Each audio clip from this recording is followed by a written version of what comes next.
കർണാടകത്തിലെ ശിരൂരിൽ മണ്ണിടിച്ചിൽ കാണാതായ കോഴിക്കോട് സ്വദേശി അർജുനായുള്ള തെരച്ചിൽ ഇന്ന് 9ാം ദിവസത്തിലേക്ക്. ഗംഗാവലി പുഴയുടെ അടിത്തട്ട് കേന്ദ്രീകരിച്ചു പരിശോധന നടത്താനാണ് സൈന്യത്തിന്റെ നിലവിലെ തീരുമാനം. സോണാർ പരിശോധനയിൽ പുഴയുടെ അടിത്തട്ടിൽ വലിയ വസ്തുവിന്റെ സാന്നിധ്യം കണ്ടെത്തിയതോടെയാണ് പരിശോധന പുഴയിൽ കേന്ദ്രീകരിക്കുന്നത്. റഡാർ പരിശോധനയിൽ സിഗ്നൽ കിട്ടിയ അതേ സ്ഥലത്തു നിന്നാണ് സോണാർ പരിശോധനയിൽ വലിയ വസ്തുവിന്റെ സാന്നിധ്യം കണ്ടെത്തിയത്. പുഴയുടെ അടിത്തട്ടിൽ കണ്ടെത്തിയ വലിയ വസ്തു സംബന്ധിച്ച് 2 നിഗമനങ്ങളാണ് സൈന്യത്തിനുള്ളത്. അർജുന്റെ ലോറി അല്ലെങ്കിൽ പുഴയിലേക്ക് മറിഞ്ഞ ടവറോ ആകാം എന്നതാണ് നിഗമനം. അതേസമയം ചൊവ്വാഴ്ച നടന്ന തിരച്ചിലിൽ പ്രതികൂല കാലാവസ്ഥയെ തുടർന്ന് വൈകിട്ടോടെ തടസ്സപ്പെട്ടു. നേവിയുടെ സ്കൂബ സംഘം ഗംഗാവലി പുഴയിലിറങ്ങി പരിശോധന നടത്താൻ ശ്രമിച്ചെങ്കിലും അടിയൊഴുക്ക് കാരണം തിരച്ചിൽ അവസാനിപ്പിച്ചു. ഇടവിട്ടുള്ള കനത്ത മഴ മൂലം രക്ഷാപ്രവർത്തനം അതീവ ദുഷ്കരമാകുന്നുണ്ട്. അതേസമയം മലയാളിയായ റിട്ടയർ മേജർ ജനറൽ എം ഇന്ദ്രബാലു സംഘവും ഇന്ന് ദൗത്യത്തിന്റെ ഭാഗമാകും.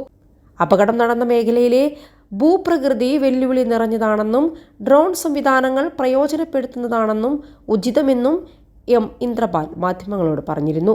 21 ലക്ഷത്തോളം സന്തുഷ്ടരായ ഉപഭോക്താക്കളും 2 ലക്ഷത്തോളം തിമിര ശസ്ത്രക്രിയകളും പൂർത്തിയാക്കിയ മലബാറിലെ ഏക കണ്ണാശുപത്രി Alsalama high hospital, hospital road, Perinthalmanna. തിരച്ചിലിന് ഗുണം ചെയ്യുന്ന അത്യാധുനിക സാങ്കേതിക സംവിധാനമായ ഐബോർഡുമായാകും ബുധനാഴ്ച പരിശോധന നടത്തുക.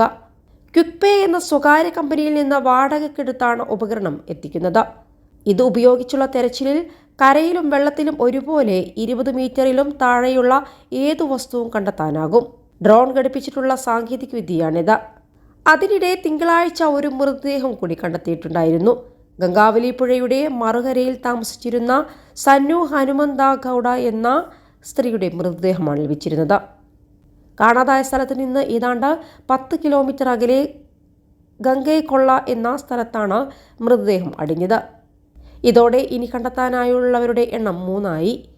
അർജുന് പുറമെ തമിഴ്നാട് സ്വദേശിയായ ടാങ്കർ ഡ്രൈവർ ശരവണൻ, റോഡിന് സമീപത്തെ ഹോട്ടൽ നടത്തിപ്പുകാരനായിരുന്ന ലക്ഷ്മൺ നായിക്കിന്റെ ബന്ധു ജഗന്നാഥ് എന്നിവരെയാണ് ഇനി കണ്ടെത്താനായുള്ളത്. അർജുനെ കണ്ടെത്തുന്നതുവരെ തിരച്ചിൽ തുടരണമെന്നാണ് കുടുംബത്തിന്റെ ആവശ്യം. നിലവിൽ നടക്കുന്ന തിരച്ചിലിൽ കുടുംബം തൃപ്തി അറിയിച്ചിട്ടുണ്ട്. സാധ്യമായ എല്ലാ യന്ത്രങ്ങളും തിരച്ചിലിന് ഉപയോഗിക്കണമെന്ന് അർജുന്റെ സഹോദരി സഞ്ജു ആവശ്യപ്പെട്ടിട്ടുണ്ട്. അർജുനെ കണ്ടെത്തുന്നതിനായി അത്യാധുനിക സ്കാനർ ഇന്ന് ശിരൂരിലെത്തിക്കും. കഴിഞ്ഞ വർഷത്തെ സിക്കിം പ്രളയത്തിൽ തെരച്ചിൽ നടത്താൻ ഫലപ്രദമായി ഉപയോഗിച്ച റേഡിയോ ഫ്രീക്വൻസി സ്കാനറാണ് ശിരൂരിൽ ഉപയോഗിക്കുന്നത്. 17 മനുഷ്യശരീരങ്ങളും 36 വാഹനങ്ങളും ഇതുപയോഗിച്ച് കണ്ടെത്തിയിരുന്നു. സൈനിക ആവശ്യങ്ങൾക്ക് വേണ്ടി ഉത്തർപ്രദേശിലെ ഒരു സ്വകാര്യ കമ്പനിയാണ് ഈ സംവിധാനം നിർമ്മിച്ചിരിക്കുന്നത്.